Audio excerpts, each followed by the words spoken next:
Hi, welcome back to crazy veg. ഇന്ന് നമ്മൾ Mumbai street സ്റ്റൈലിലുള്ള ഒരു വടാ പാവാണ് തയ്യാറാക്കുന്നത്. അതിന് എന്തൊക്കെ വേണമെന്ന് നോക്കാം. അതിന് വേണ്ടിയിട്ട് 4 ഉരുളക്കിഴങ്ങ് പുഴുങ്ങി തൊലി കളഞ്ഞ് എടുക്കുക. ഒരു പിടി മല്ലിയില, കുറച്ച് കറിവേപ്പില, ഒരു അര ടീസ്പൂൺ ഗരം മസാല, അര ടീസ്പൂൺ ജീരകം.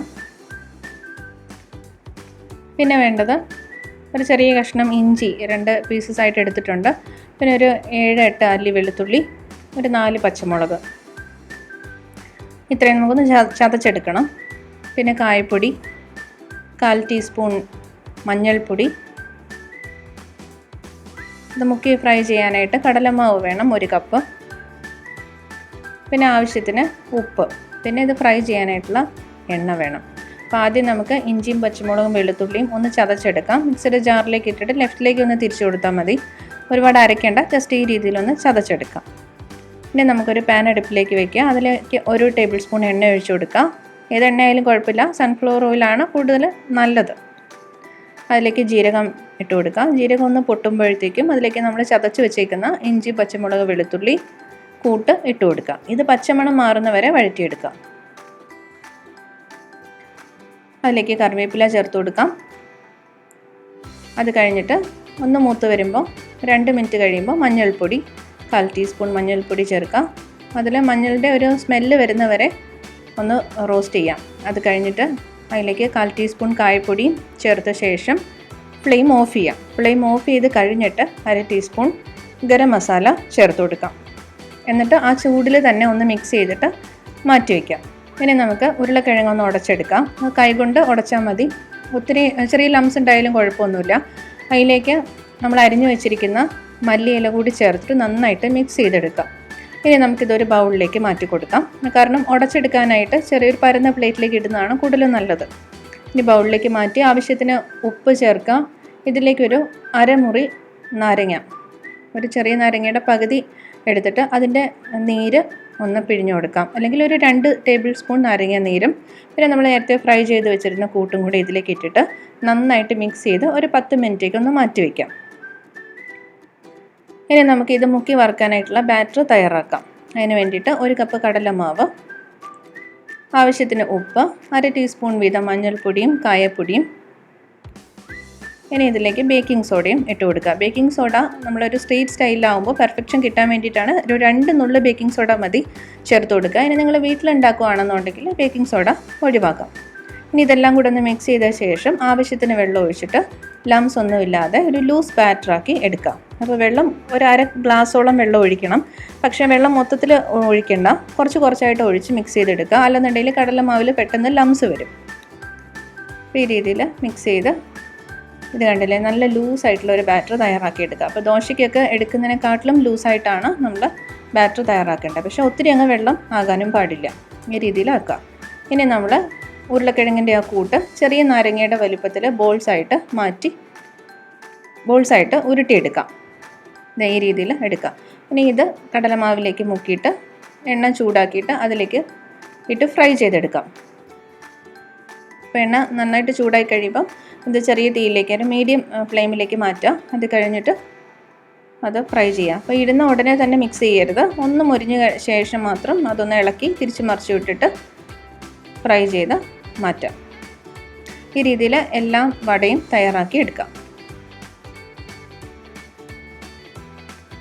ഇപ്പം നമ്മുടെ ഫില്ലിങ്ങിന് വേണ്ടിയിട്ടുള്ള വട തയ്യാറായിട്ടുണ്ട്. ഇനി നമുക്ക് ആ ബാക്കി വന്ന മാവ് കൊണ്ട് ഈ രീതിയിൽ ബൂന്തി തയ്യാറാക്കി വയ്ക്കാം.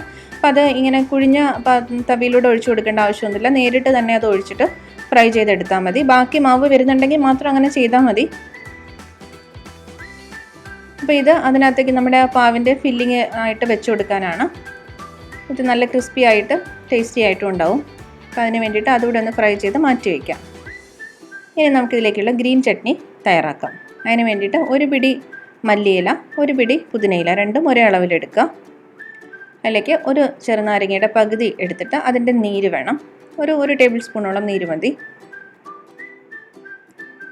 ഇതെല്ലാം കൂടി ഒന്ന് അരച്ചെടുക്കണം. അതിലേക്ക് ഒരു 5-6 പച്ചമുളക് എടുത്തിട്ടുണ്ട്. ഒരു 2 അല്ലി വെളുത്തുള്ളിയും എടുത്തിട്ടുണ്ട്. അപ്പോൾ പച്ചമുളക് അധികം എരിവില്ലാത്തതുകൊണ്ടാണ് ഇത്രയും എടുത്തിരിക്കുന്നത്. അല്ലെങ്കിൽ ഒരു എരിവുള്ളാണ് ഒരു 2 പച്ചമുളക് മതി.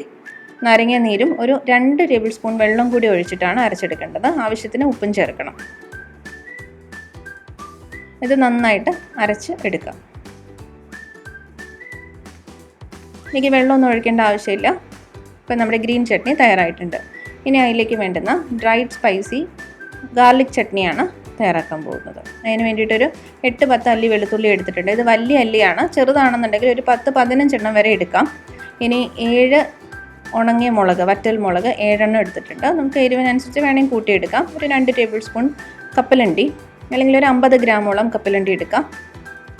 ഇനി ജീരകപ്പൊടി വേണം. അതൊരു 1/2 ടീസ്പൂൺ ജീരകപ്പൊടി, ഒരു 2 ടേബിൾ സ്പൂൺ കാശ്മീരി ചില്ലി. അപ്പം വറ്റൽ മുളക് നല്ല എരിവിനും കാശ്മീരി ചില്ലി നല്ല കളറിനും വേണ്ടിയിട്ടാണ് എടുത്തിരിക്കുന്നത്. ഇനി വെളുത്ത എള്ള് വേണം. അതും ഒരു 2 ടീസ്പൂൺ, ഓപ്ഷണലാണ്, ഉണ്ടെങ്കിൽ മാത്രം മതി. ഇനി ഒരു പിടി തേങ്ങ വേണം, അല്ലെങ്കിൽ ഒരു 1/2 കപ്പ് തേങ്ങ. ഇനി ഇതെല്ലാം ഓരോന്നോരോന്നായിട്ട് വറുത്ത് എടുക്കുക. അപ്പോൾ തേങ്ങ ഒരു ഗോൾഡൻ കളർ ആവുന്നത് വരെ ചെറിയ തീയിലിട്ടിട്ട് വറുത്ത് കൊടുക്കുക. അപ്പോൾ നമ്മൾ ഈ വറുത്തരയ്ക്കാനുള്ള കറിക്കൊക്കെ ഉണ്ടാക്കുന്ന അത്രയും ഫ്രൈ ആവണ്ട, ഈ രീതിയിൽ മതി. ഒരു ബ്രൗൺ കളർ ആകുമ്പോൾ മാറ്റാം. പിന്നെ അത് കഴിഞ്ഞിട്ട് വറ്റൽ മുളകും കപ്പലണ്ടിയും കൂടെ, കപ്പലണ്ടി ഒന്ന് പൊട്ടി വരുന്നത് വരെ ചെറിയ തീയിലിട്ട് ഒരു 3-4 മിനിറ്റ് വഴറ്റുമ്പോൾ തന്നെ അത് ഫ്രൈ ആയിക്കോളും.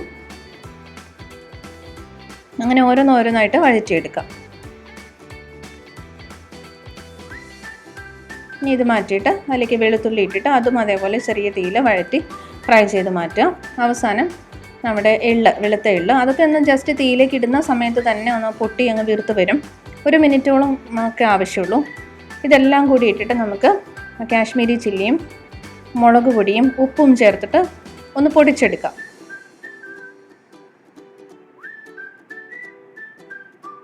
ജീരകപ്പൊടിയും കാശ്മീരി ചില്ലിയും ഉപ്പും ആവശ്യത്തിന് ചേർക്കുക. എന്നിട്ട് നന്നായിട്ട് പൊടിച്ചെടുക്കുക. അപ്പോൾ നമ്മുടെ ഡ്രൈ ചട്നി റെഡി ആയിട്ടുണ്ട്. ഇനി നമുക്ക് പാവ് ഫില്ല് ചെയ്യാം. അതിന് വേണ്ടിയിട്ട് ഈ പാവ് ഉണ്ടാക്കുന്നതിൻ്റെ റെസിപ്പി ഞാൻ ഓൾറെഡി അപ്ലോഡ് ചെയ്തിട്ടുണ്ട്. അതിൻ്റെ ലിങ്ക് ഡിസ്ക്രിപ്ഷൻ ബോക്സിൽ കൊടുത്തിട്ടുണ്ട്. അപ്പോൾ നിങ്ങൾക്ക് വീട്ടിലുണ്ടാക്കി എടുക്കണമെങ്കിൽ അതൊന്ന് നോക്കിയിട്ട് ചെയ്ത് നോക്കാം. അല്ലെങ്കിൽ നമുക്ക് പാവ് മാത്രമായിട്ട് വാങ്ങിക്കാനായിട്ട് കിട്ടും. അപ്പോൾ അത് കട്ട് ചെയ്തെടുക്കുക. കട്ട് ചെയ്ത ശേഷം അതിൻ്റെ ഉൾവശം ഒന്ന് ചൂടാക്കണം. ചൂടാക്കിയ ശേഷം അതിലേക്ക് ഗ്രീൻ ചട്നി ഒന്ന് തേച്ച് കൊടുക്കുക. എന്നിട്ട് വട വയ്ക്കുക. അത് കഴിഞ്ഞിട്ട് ഡ്രൈഡ് ആയിട്ടുള്ള നമ്മൾ ചട്നി വെച്ച് കൊടുക്കുക. എന്നിട്ട് നമ്മുടെ ബൂന്തി വെച്ച് കൊടുക്കുക. ഇനി നിങ്ങൾക്ക് എള്ളിന് പകരം വേണമെങ്കിൽ ബൂന്തി ആ ചട്നിയിലേക്ക് ചേർത്ത് അരച്ചെടുക്കാം. പകുതി അങ്ങനെ ചേർത്ത് അരച്ചാലും നല്ല ടേസ്റ്റാണ് കേട്ടോ. അപ്പോൾ നല്ല ക്രിസ്പി ആയിട്ടുള്ള ടേസ്റ്റി ആയിട്ടുള്ള വടാ പാവ് തയ്യാറായിട്ടുണ്ട്. അപ്പോൾ ഇത് എളുപ്പമാണെന്ന് മനസ്സിലായില്ലേ? ഇനി നമുക്ക് വീട്ടിൽ നിങ്ങളെല്ലാവരും ഒന്ന് ചെയ്തു നോക്കുക. വീഡിയോ ഇഷ്ടമായിട്ടുണ്ടെങ്കിൽ സബ്സ്ക്രൈബ് ചെയ്യാൻ മറക്കല്ലേ. Thank you.